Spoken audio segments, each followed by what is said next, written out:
Jumlah penduduk Indonesia bertambah 32,57 juta jiwa. Kini Indonesia didiami oleh 270,2 juta orang. Penambahan penduduk ini mengemukakan dari hasil sensus penduduk 2020. Gubernur Jawa Timur Khofifah Indar Parawansa meminta pemerintah daerah menekan alih fungsi lahan sawah menjadi pemukiman.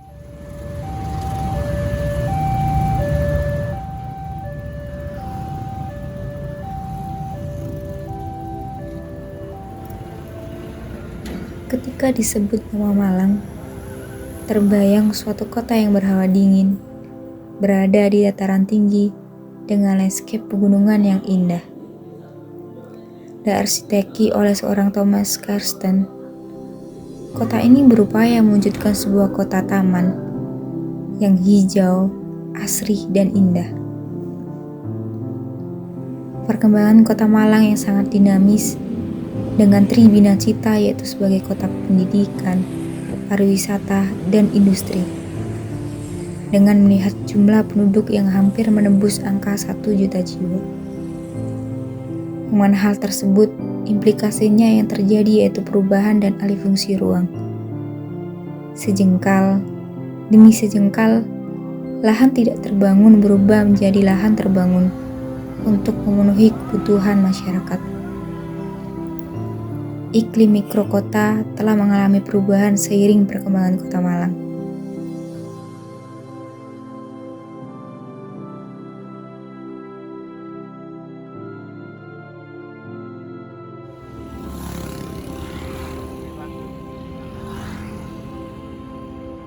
Pada tahun 2021 tercatat penduduk yang melakukan migrasi masuk ke dalam kota Malang mencapai 22.790 jiwa.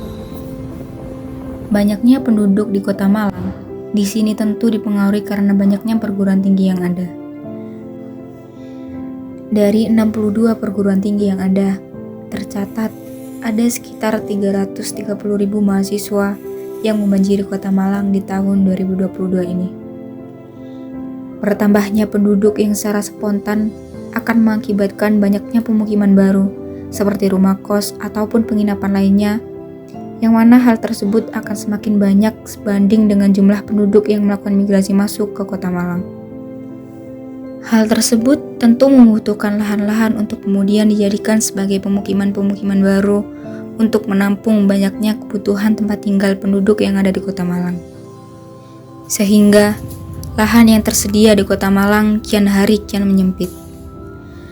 Melonjaknya jumlah penduduk di kota Malang yang tidak diikuti dengan adanya ketersediaan lahan akan menimbulkan masalah-masalah baru yang akan terjadi di kemudian hari.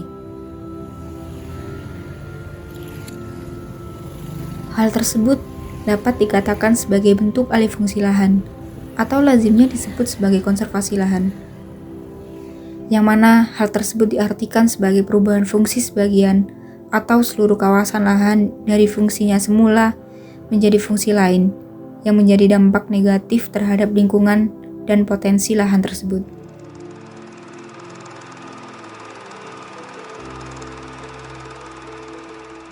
Oke, berbicara soal alih fungsi lahan ke pemukiman dan juga dampaknya kepada krisis lingkungan atau climate change, itu kita perlu melihat lagi akar permasalahan dari perubahan alih fungsi lahan kepada proyek pemukiman itu. Yang salah satu hal yang paling penting itu bahwa bagaimana kemudian mobilisasi massa atau masyarakat itu ke kota Malang. Yang pertama mungkin Malang sebagai destinasi wisata atau Malang sebagai kota yang menarik seperti itu dalam pendidikan, dalam wisata, dalam berbisnis mungkin. Semenjak banyak pendatang seperti anak kos atau perantau yang di Malang ini, kalau segi peruntungan dari bisnis, kos-kosan, kuliner itu lebih meningkat. Jadi sebuah kebijakan, sebuah kondisi di mana ada perubahan itu selalu dilatar belakangi. Kalau kita merujuk pada teori-teorinya Durkheim bahwa yang namanya sebuah perubahan sosial itu dilatar belakangi oleh perubahan-perubahan ekologis.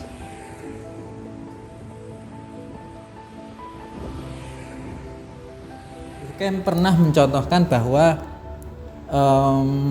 dia melihat suatu fenomena perubahan dari masyarakat agraris menuju masyarakat industri itu menimbulkan banyak permasalahan.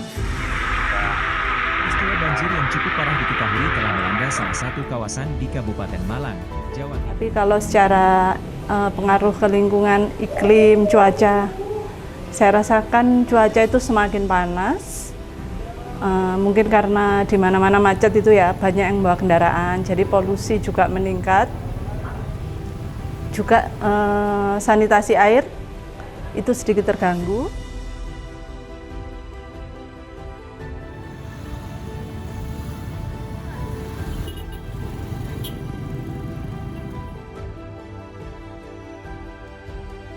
Rencana tata ruang di Kota Malang memang tidak memikirkan soal pencegahan terhadap bagaimana bahaya-bahaya hidrometeorologi ini terjadi. Bagaimana faktor iklim ini yang akan mempengaruhi kondisi yang ada di bawah.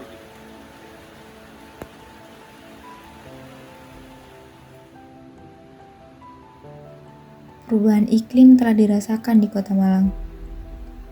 Salah satunya ditandai dengan adanya peningkatan suhu dalam beberapa tahun terakhir ini. Malang yang dulunya sejuk, sekarang sudah seperti kebanyakan kota-kota besar, yaitu suhu udaranya mulai panas. Peningkatan suhu ini tidak lepas dari berubahnya penataan ruang kota, dengan terus meningkatnya lahan terbangun, berkurangnya ruang terbuka hijau, yang pada akhirnya mempengaruhi iklim mikrokota. Perencanaan, pemanfaatan, dan pengendalian ruang perkotaan, baik untuk kawasan budidaya maupun kawasan lindung, perlu untuk dilakukan dengan mempertimbangkan aspek lingkungan dan aspek keberlanjutan. Idealnya, penetapan pemanfaatan ruang yang berkelanjutan harus mempertimbangkan aspek daya dukung lingkungan, yaitu kemampuan lingkungan hidup untuk mendukung peri kehidupan manusia dan makhluk hidup lainnya di dalamnya.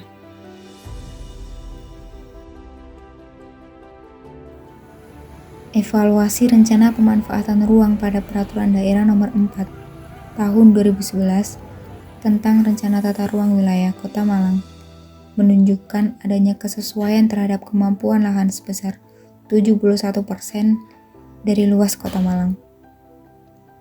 Sedangkan rencana pemanfaatan ruang yang tidak sesuai dengan kemampuan lahan sebesar 29% dari luas Kota Malang.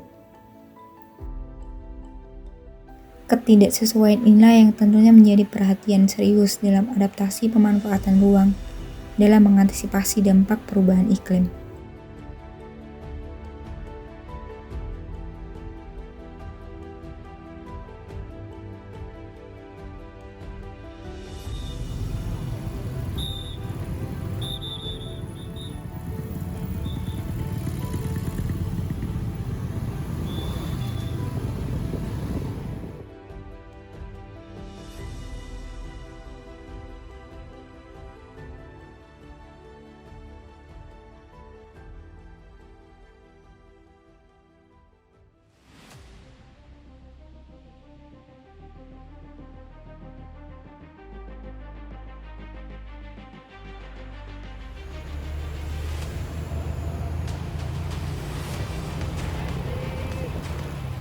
Jika kondisi tersebut didiamkan tanpa upaya dari segala elemen di Kota Malang, baik itu pemerintah maupun masyarakat, tentu lahan terbuka hijau akan menjadi sebuah cerita anak cucu kita. Untuk itu, mari sama-sama bergerak dan bertindak. Karena kalau bukan kita, lalu siapa lagi?